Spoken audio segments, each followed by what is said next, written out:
कारगिल युद्धाला 27 वर्ष पूर्ण झाल्याबद्दल विजय उत्सव साजरा करण्यासाठी ex serviceman welfare association Jath प्रणित संघ डिव्हिजन संघ यांच्या वतीने बोरगी खुर्द येथील लोकमान्य विद्या मंदिर हायस्कूल बोरगी मध्ये माजी सैनिक संघटनेच्या वतीने आयोजित केले होते।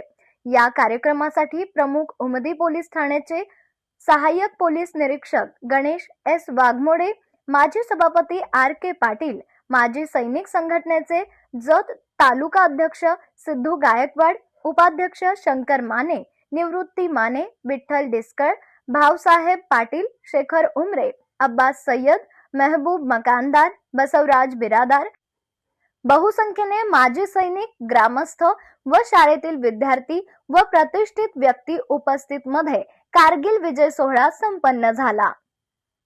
आज या ठिकाणी कारगिल विजय दिवसाच्या निमित्तानं आपण या ठिकाणी सर्वजण एकत्र जमलेलो आहोत। या कार्यक्रमासाठी आवर्जून उपस्थित राहिलेले पाटील सर, बिराजदार सर आणि या संघटनेचे जत तालुक्यातील सर्व पदाधिकारी, या आपल्याला बऱ्याच पाठीमागे शांत जरा दोन व या देशासाठी ज्या काही लढाया लढलेल्या आहेत त्याच्यापैकी कारगिल, त्याच्यावरती बरेच आपल्याला पिक्चरच्या स्वरूपात आपल्याला अभ्यास करताना ते आवडत नाही, म्हणून आपल्यावरती आपल्यासमोर ते दाखवण्याचा खूप प्रयत्न झालेला आहे। शासनानं तो प्रयत्न केलेला आहे, पिक्चरच्या स्वरूपात असेल, गोष्टीच्या स्वरूपात असेल।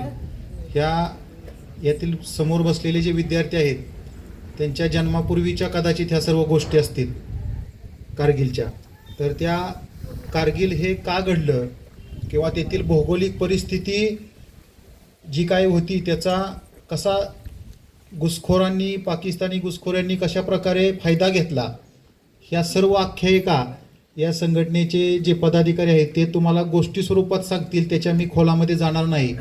परंतु देशसेवेची जे व्रत हाती घेतलेलं आहे या लोकांनी, तसं समाजातल्या प्रत्येक नागरिकांचं ते कर्तव्य आहे की प्रत्येकाने युद्धभूमीवरती जाऊन लढायलाच पाहिजे असं काही नाही।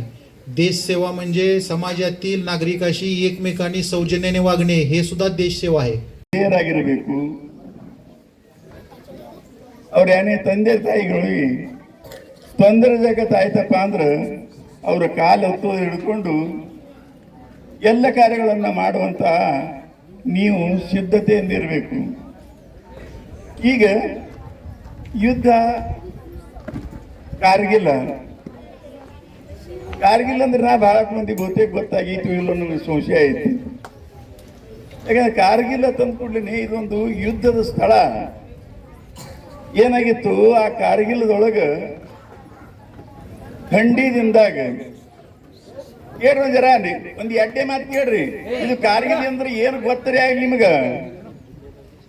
ಇದನ್ನೆಲ್ಲ ಇಲ್ಲಿ ತನಕ ಮಾತಾಡಿದ್ರು ಈ ಕಾರ್ಗಿಲ್ ಅಂದ್ರೆ ನಿಮ್ಗೆ ಏನ್ ಗೊತ್ತಾಗಿಲ್ಲ। ಕಾರ್ಗಿಲ್ ಅಂದ ಕೂಡಲೇ ಇದೊಂದು ಯುದ್ಧದ ಸ್ಥಳ ಏನಾಗಿತ್ತು, ಥಂಡಿದಿಂದಾಗ ನಮ್ಮ ಭಾರತೀಯ ಜವಾನರು ಇಲ್ಲೇನು ಯಾರು ಬರ್ಲಾಕಿಲ್ಲ ಅಂತ ಕೇರಿ ನಿಶ್ಚಿಂತವಾಗಿ ಬಂದ್ ಕೇರಿ ತಮ್ಮ ಗುಡಾರದಾಗ ಇದ್ರು। ಆ ಟೈಮ್ದಾಗ ಇದೇ ಒಳ್ಳೆಯ ಸಮಯ ತಿಳಿದುಕೊಂಡು ಪಾಕಿಸ್ತಾನದ ಜನರು ಬಂದ್ ಕೇರಿ ಆ ಗುಡ್ಡದ ಮೇಲೆ ಕುಳಿತರು। ಅದ್ರಾಗ ಒಂದು ಯಾವ್ದ್ರಿ ಟೋಲೋಲಿಂಗ, ಇನ್ನೊಂದು ಎರಡು ಯಾವ ಗುಡ್ಡಗಳದಾವು, ಈ ಗುಡ್ಡದ ಮೇಲೆ ಹೋಗಿ ಧ್ವಜವನ್ನು ತಾವು ನಿಂದ್ರಿಸುವರು। ಅವಾಗ ಕಾರ್ಗಿಲ್ ಯುದ್ಧ ಮುಗೀತು ಹೊತ್ತು।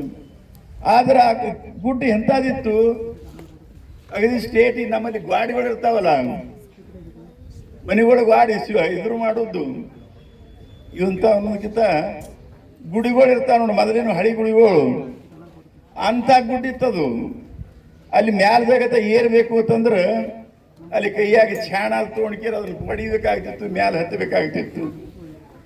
ಈ ರೀತಿಯಾಗಿ ನಮ್ಮ ಸೈನಿಕರು ಆ ಯುದ್ಧವನ್ನು ಮಾಡಿ ಮುಗಿಸಿ ಅಲ್ಲಿ ಈಗ ಹೇಳಿದ್ರು ನಮ್ಮ साहेबರು उपस्थित आर के पाटील सर, जत तालुक्याचे आमचे सहकारी मित्र, संचालक, सैनिक संघटनेचे संचालक भाऊसाहेब पाटील, चेअरमन, सोडीचे सरपंच भाऊसाहेब, आपले तानाजी पाटील माजी सैनिक आणि सर्वच व्यासपीठावर मान्यवर जे उपस्थित आहेत सर्वांचं आता नाव घेत बसत नाही, टाईम बरंच झालेला आहे। त्यामुळे मी सगळ्यांचं नाव घेत बसत नाही. आणि जत तालुका संघ डिव्हिजनमधनं ज्याही अंडरमध्ये ते 52-53 गावामधनं ज्याही काही गावाध्यक्ष आलेले आहेत आणि त्यांचे सोबत जे सैनिक आलेले आहेत त्यांचंही या ठिकाणी मी जत तालुका सैनिक संघटने वतीनं अभिनंदन करतो.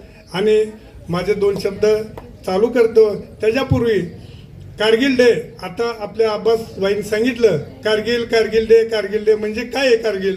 कारगिलचं ते आता थोडक्यात त्यांनी विचार सांगितला. कारगिल ज्या वेळेला कारगिल हा आपलाच हिस्सा होता, ज्यावेळेला स्वतंत्र देश 15 ऑगस्ट 1947 साली आपला देश स्वतंत्र झाला, त्यावेळेला इंग्रजांनी, आता आपल्याला एक परमानंट एक म्हण चालू बघा, फूट डालो नीती आपणावर राज करो, तसं इंग्रजांनी काय केलं तर जे स्टेट वाईज दिलं आणि ज्या वेळेला जम्मू आणि काश्मीर हे ज्या वेळेला त्यांच्यावरती स्वतंत्राची बाजू आली त्यावेळेला त्यांनी काय केलं की राजा हरिसिंग हा तिथं हिंदू राजा होता, त्या राजाला काय सांगितलं, तू काश्मीर अलिप्त ठेव आणि बाकी यांना स्वतंत्र देऊन टाकलं. पाकिस्तानला स्वतंत्र त्यांना दिलं, आपलं स्वतंत्र हिंदुस्थानला आपल्याला दिलं. आणि एक असं त्यांनी खोचक फूट डालो नीती आपण राज करो, त्यांनी जम्मू आणि काश्मीरला काय सांगितलं की तुम्ही स्वतंत्र राहा.